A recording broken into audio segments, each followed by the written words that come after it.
گوپی چند نارنگ تعارف۔ ڈاکٹر گوپی چند نارنگ اردو علم و ادب کی ایک معتبر اور اہم شخصیت ہیں۔ ان کے اعزازات کی ایک طویل فہرست ہے۔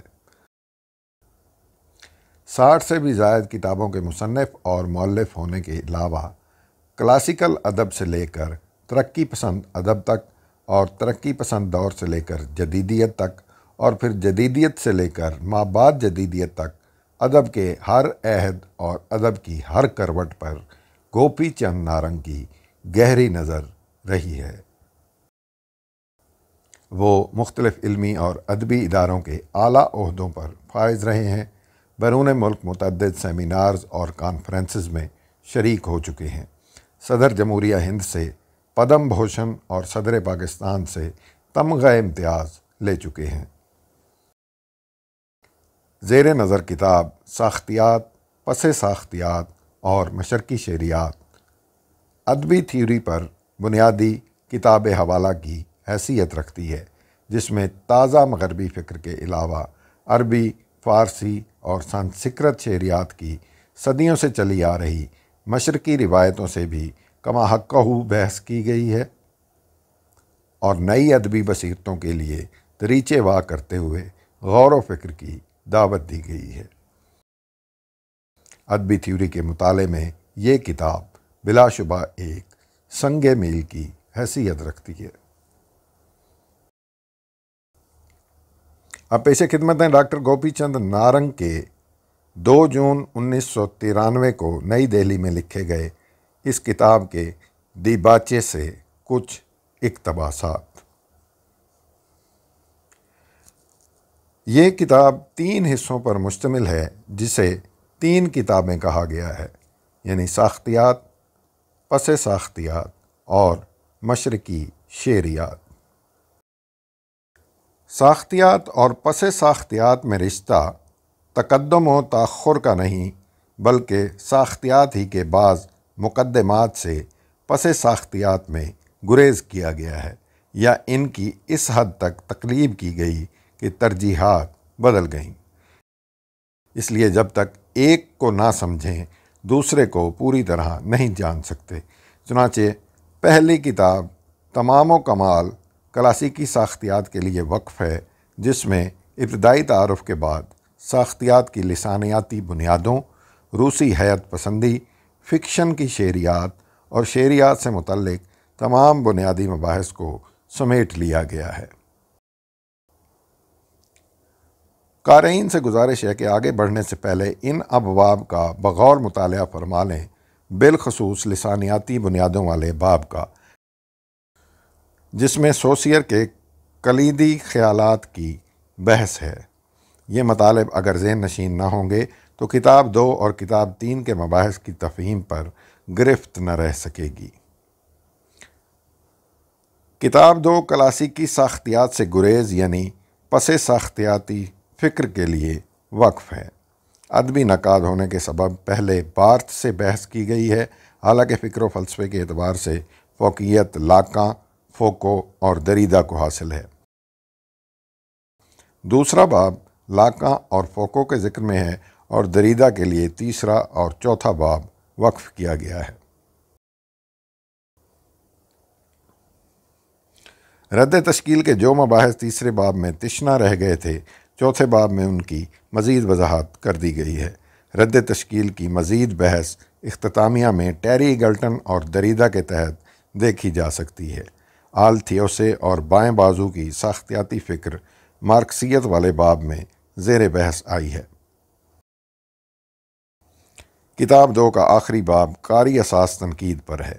یہ حصہ مظہریت اور تفہیمیت کے مباحثے کو بھی سمیٹے ہوئے ہے، کیونکہ قرأت کے تفاعل اور قاری کی اہمیت کو تسلیم کرانے میں ان فلسفوں کی اہمیت سے انکار نہیں کیا جا سکتا۔ تیسری کتاب مشرقی شعریات اور ساختیاتی فکر کے بارے میں ہے۔ اس میں مشرقی شعریات کی صدیوں کی روایت کا اس لحاظ سے ازسر نو جائزہ لیا گیا ہے کہ 2 مختلف نوع روایتوں میں کیا کیا ملتے جلتے نکات یا مقامات اشتراک ہیں، جن کی بنا پر مکالمہ کیا جا سکے اور افہام و تفہیم میں سہولت ہو۔ اس کے دو حصے ہیں۔ پہلے حصے میں سنسکرت روایت سے بحث کی گئی ہے اور دوسرے میں عربی فارسی روایت سے، جو براہ راست اردو روایت کا حصہ ہے، اس بحث کی نوعیت ایک آزاد مکالمے کی ہے، یعنی غور و فکر کی کھلی دعوت کی، تاکہ یہ دیکھا اور دکھایا جا سکے کہ بنیادی فرق کے باوجود مقامات اتصال اور مماثلتیں کہاں کہاں ہیں۔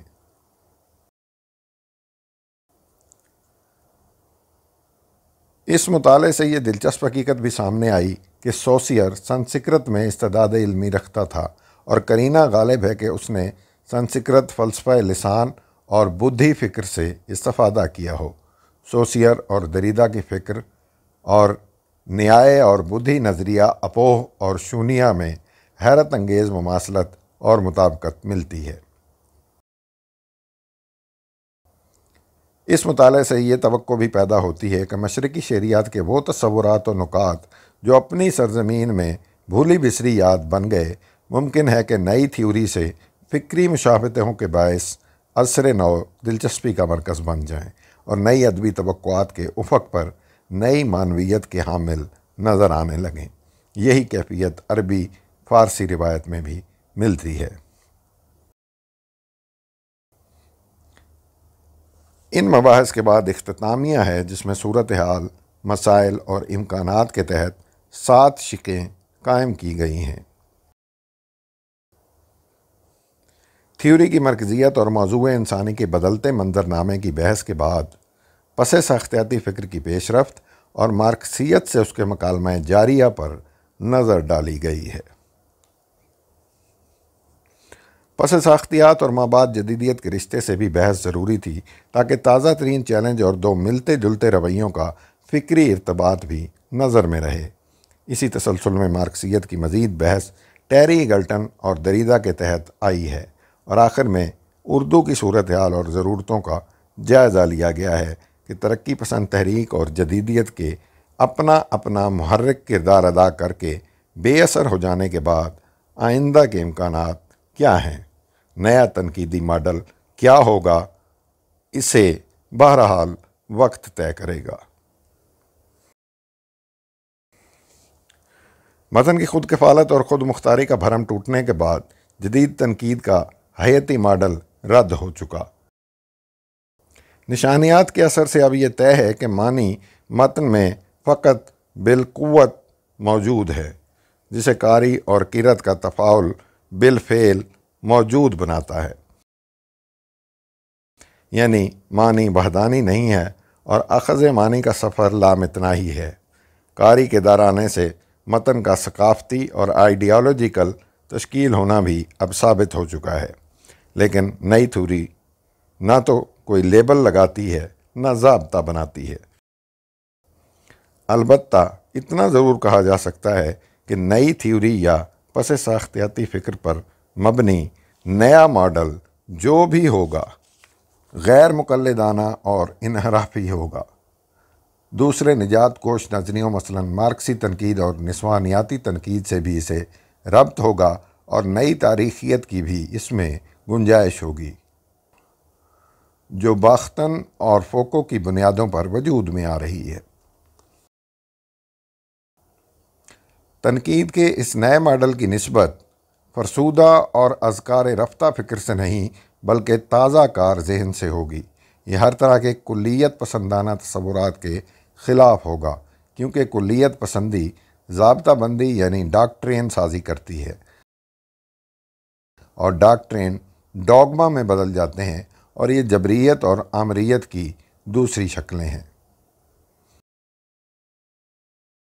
اسی لیے نیا ماڈل خود اپنی نظام سازی کی بھی نفی کرے گا، تاکہ فکر و نظر کی راہ کھلی رہے۔ یہ پیچیدہ عمل ہے۔ نئے ڈسکورس کو جگہ بنانے میں وقت تو لگے گا، لیکن وکٹر ہیوگو کا یہ قول پیش نظر رہنا چاہیے کہ جب وقت آ جاتا ہے تو خیال کی طاقت کو کوئی روک نہیں سکتا۔